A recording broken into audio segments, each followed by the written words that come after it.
और खबर यह है कि यूएस सेंट्रल कमांड की तरफ से वीडियो जारी किया गया है जिसमें ईरानी नेवी के जहाजों पर हमले की तस्वीरें दिखा दी गई है। ईरान की ताकत खत्म करने का मिशन जारी है, यह अमेरिका की तरफ से कहा जा रहा है। ये वही अमेरिका है जिसकी तरफ से ये कहा गया था कि हम सीज फायर का ऐलान करते हैं, हम बातचीत के टेबल पर आने के लिए तैयार है। लेकिन बातचीत की टेबल ऐसी सजी कि फिर से वही तस्वीरें उनकी तरफ से साझा की जाने लगी है। यूएस सेंट्रल कमांड ने यह वीडियो जारी किया है। ईरानी नेवी के जो जहाज है उन पे हमले का ये वीडियो उनकी तरफ से जारी कर दिया गया है। ईरान की ताकत खत्म करने का मिशन है। ये जरा देखा आपने, ये उनकी नेवी का ये उनकी तरफ से मिसाइल भेजी गई है, यानी अमेरिका की तरफ से ये मिसाइल भेजी गई है जिसमें वो ये कह रहे हैं कि जो ईरान की नेवी है उसकी ताकत को हम खत्म कर रहे हैं। ये वो जहाज है जिसे उनकी अपनी मिसाइल से निशाना बनाते हुए इस पूरी तस्वीर में दिखाया गया है। ये सैटेलाइट इमेजेस है, ये उस दौरान की इमेजेस है, उस दौरान का ये वीडियो है जब ईरान की नेवी के जहाज पर सैटेलाइट से हमला किया गया था। अब ये तस्वीरें अगर आप देखेंगे, समझेंगे तो आप समझ पाएंगे कि ईरान के साथ अमेरिका आखिरकार कर क्या रहा है। अमेरिका वो देश बन गया है राष्ट्रपति ट्रंप की वजह से जो अपने ही कही हुई बातों पर कभी नहीं टिकता है। ये तस्वीर एक बार फिर से देख लीजिए कि ईरानी नेवी के जहाज पर हमले की जो तस्वीर है वो सामने आई है। ईरान की ताकत हम खत्म करेंगे, ये हमारा मिशन चल रहा है और ये हमारा मिशन जारी है, यूएस की तरफ से ये कहा गया है। वहीं व्हाइट हाउस की जो सचिव है कैरोलिन लेविट, उनकी तरफ से भी एक बड़ा बयान जारी किया गया है कि अमेरिका एकदम सटीक हमले कर रहा है। ये वो सीज फायर है, ये वही सीज फायर है जिसके बारे में बात कही गई थी। सीज फायर पर कभी भी अमेरिका टिका हुआ नजर नहीं आया, सिर्फ कहा गया, लेकिन हमले लगातार उसकी तरफ से किए गए हैं। अब एक और खबर है, खबर यह है कि इजराइल का ईरान पर एक और बड़ा हमला देखने को मिला और यह हमला इस्फहान में किया गया है। मिसाइल ठिकानों पर किया गया है। धमाकों के बाद आग की ऊंची ऊंची लपटें देखी गई हैं, धुआं देखा गया है।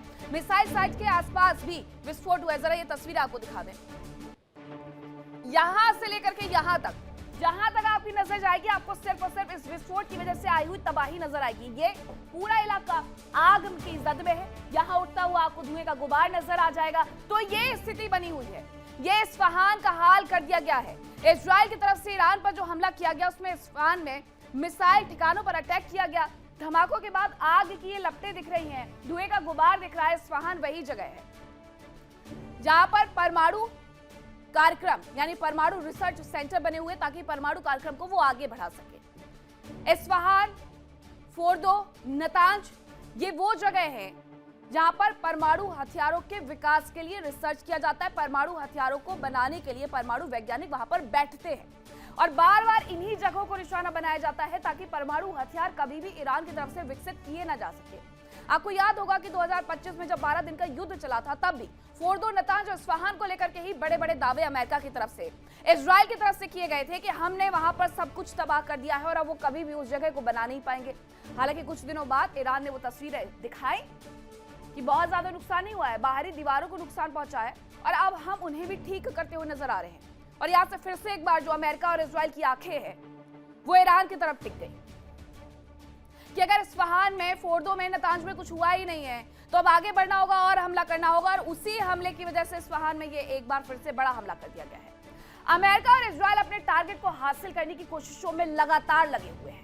उनका पहला और सबसे बड़ा टारगेट है ईरान की न्यूक्लियर बम बनाने की क्षमता को खत्म करना और अब इसके लिए अमेरिका ने एक बड़ा कदम उठाया है। कौन सा वो कदम उठाया गया, इस रिपोर्ट में देखें।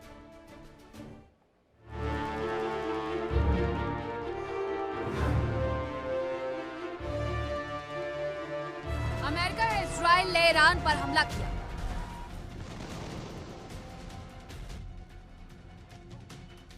उसका मुख्य मकसद ईरान के परमाणु प्रोग्राम को खत्म करना था, साथ ही उसका बैलिस्टिक मिसाइल प्रोग्राम और प्रॉक्सी संगठनों को सपोर्ट पर भी रोक लगाना था।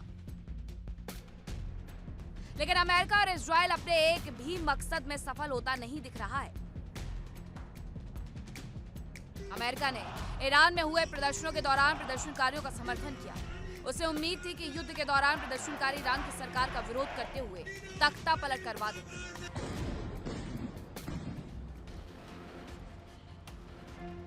लेकिन ईरान सरकार की सख्ती के आगे प्रदर्शनकारियों के एक नहीं चली। अमेरिका, इजराइल ने ईरान के परमाणु ठिकानों को बुरी तरह दहलाया। नतांज, फोर्दो और बुशहर समेत अन्य अड्डों पर बम गिराए गए।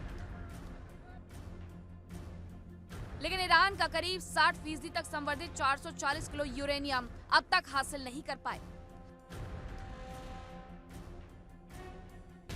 अब अमेरिका ने ईरान के प्रमुख शहर इस्फहान पर बंकर बस्टर बम गिराए। इस्फहान के एक बड़े हथियार गोदाम पर हमला किया गया। इस हमले में 2000 पाउंड यानी 900 किलोग्राम से ज्यादा वजन के बंकर बस्टर बमों का इस्तेमाल किया गया। अमेरिका के हमलों का मकसद ईरान की सैन्य क्षमताओं को कमजोर करना है। इससे पहले भी अमेरिका ने 7-8 मार्च को इस्फहान में बड़ा अटैक किया था। ऐसे में एक बार फिर अमेरिका ने बंकर बस्टर हथियारों का इस्तेमाल कर जबरदस्त तबाही मचाई है।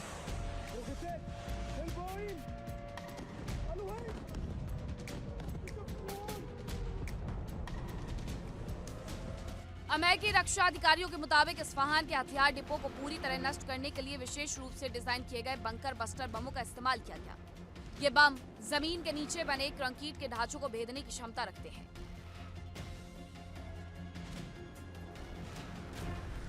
इस्फहान में मौजूद हथियारों के भंडार को निशाना बनाने का मकसद ईरान की सैन्य क्षमताओं को कमजोर करना रहा। इस हमले के बाद पूरे इलाके में जबरदस्त धमाकों की गूंज सुनाई पड़ी। इस्फहान में हुए हमलों का वीडियो खुद राष्ट्रपति ट्रंप ने अपने सोशल मीडिया प्लेटफॉर्म पर शेयर किया, जिसमें रात के अंधेरे में आसमान की ओर उठती आग की लपटें और धुएं का विशाल गुबार साफ देखा जा सकता है।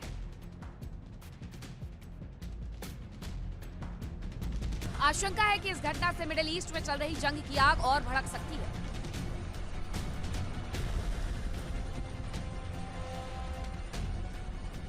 इस्फहान ईरान के प्रमुख न्यूक्लियर साइट्स में से एक है। चूंकि अभी तक अमेरिका या इजराइल को जानकारी ही नहीं है कि ईरान ने अपना 440 किलोग्राम यूरेनियम कहां छिपाया है। ऐसे में इस्फहान पर बंकर बस्टर बमों से हमला खतरनाक हो सकता है, क्योंकि अगर इससे ईरान के अंडरग्राउंड न्यूक्लियर फैसिलिटी को नुकसान हुआ और वहां यूरेनियम हुआ तो यकीनन रेडिएशन का खतरा बढ़ सकता है।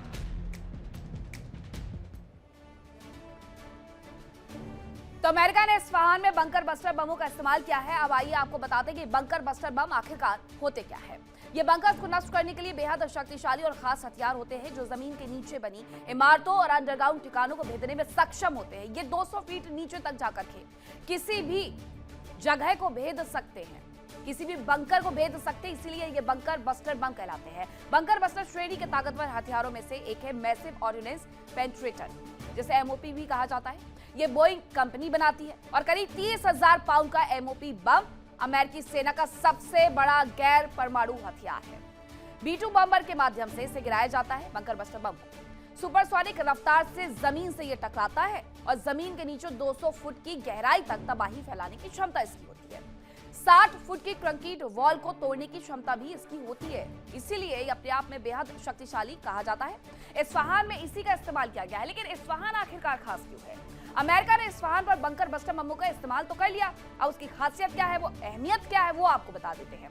सबसे पहले बात करेंगे आबादी की, जो कि यहाँ पर इस शहर में अगर कही जाए तो लगभग 23 लाख है, करीब 23 लाख है इस्फहान में आबादी। और यहीं पर वो रिसर्च सेंटर भी बना हुआ है जहां पर हमला किया गया है बंकर बस्टर बम के माध्यम से।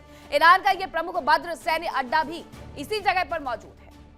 ये अपने आप में इसीलिए अहमियत भी रखता है। ईरान की प्रमुख अंडरग्राउंड न्यूक्लियर फैसिलिटी भी यहीं पर है, जिस पर निशाना बनाना ही मेन लक्ष्य रह गया है अब अमेरिका का और इजराइल का। यूएस और इजराइल ने पिछले साल जून में भी इसी जगह पर हमला किया था, जिसका थोड़ी देर पहले मैंने जिक्र भी किया। 28 फरवरी से शुरू हुए युद्ध में इस्फहान पर कई बार हमला हो चुका है और सिर्फ एक वजह, सिर्फ एक रीजन कि किसी